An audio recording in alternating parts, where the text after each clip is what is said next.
Alright, we're gonna today hopefully get the old 9N Ford tractor fired up.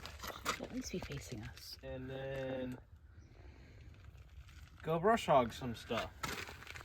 We're battery poor right now, so we're gonna steal a battery out of Wifey's truck because it happens to fit in the tractor. It's about the biggest battery you can fit. It's a Group 24 marine battery, and everything else I own uses Group 65s. I like standardizing on stuff, and I have standardized on the Group 65 battery pretty much, except for this. So, but the sailboat takes these batteries, so I guess we'll convert the tractor over to use this and keep everything nice and uniform. So let's go get this battery in. So over here at the tractor now. Go ahead and get the battery in it. Get that out of the way. I just hook it up there.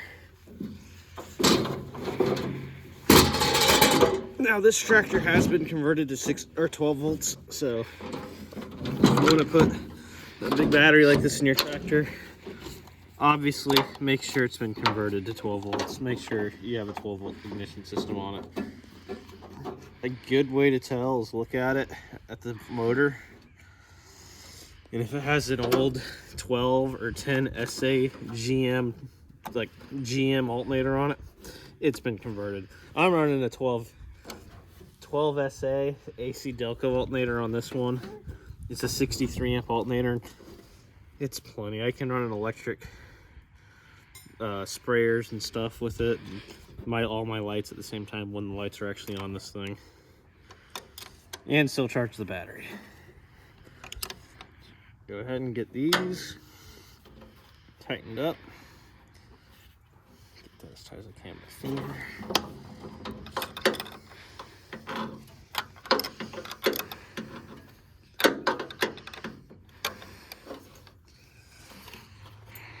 Now we flooded it yesterday because there were some carb issues that I have since fixed. The float level was set too high. So I'm gonna go ahead and put all the plugs back in it. I let it sit overnight, the plugs out of it because it was really flooded. So we'll put the plugs back in. Hopefully she'll run. Now me personally, I like to use, and I call it an angled wrench, there's a whole bunch of names for this, but the spark plugs, if you're using a Champion 216, which is what I recommend, it's a 13/16. And before you ever take these things out, get your air compressor out, whatever, and blow out around these spark plugs, because stuff like if you mow hay a lot, like I mow hay with this thing. The top of the motor is just full of stuff, and you don't want that getting down in the cylinders. So it'll chew up your rings and stuff, and the cylinder walls, and valve seats. It's just not good for the tractor, and well, they're not making any more of them, so I do my best to make sure that it stays running. And there are 4 of them. Alright, well, we're over here at the garden area now. As you can see, it's pretty badly overgrown, and I'm just not clearing all up my hands, so we're going to fire up the brush hog and go ahead and take care of it really quick. So get some shots of that. Hopefully I won't find anything nasty in there.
That's impressive.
Yeah, put the PTO on, clutch, engage.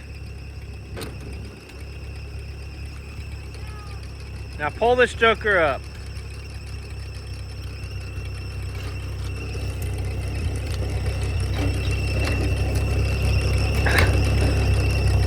Pull forward, all the way up.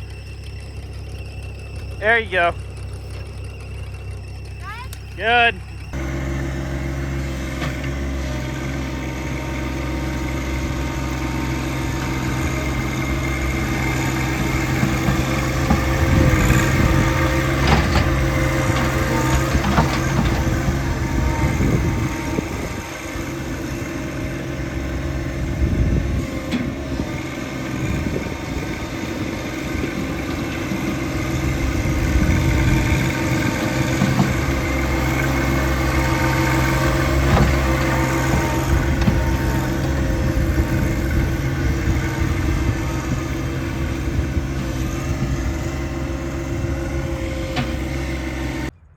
All right, well, got the garden looking a lot better.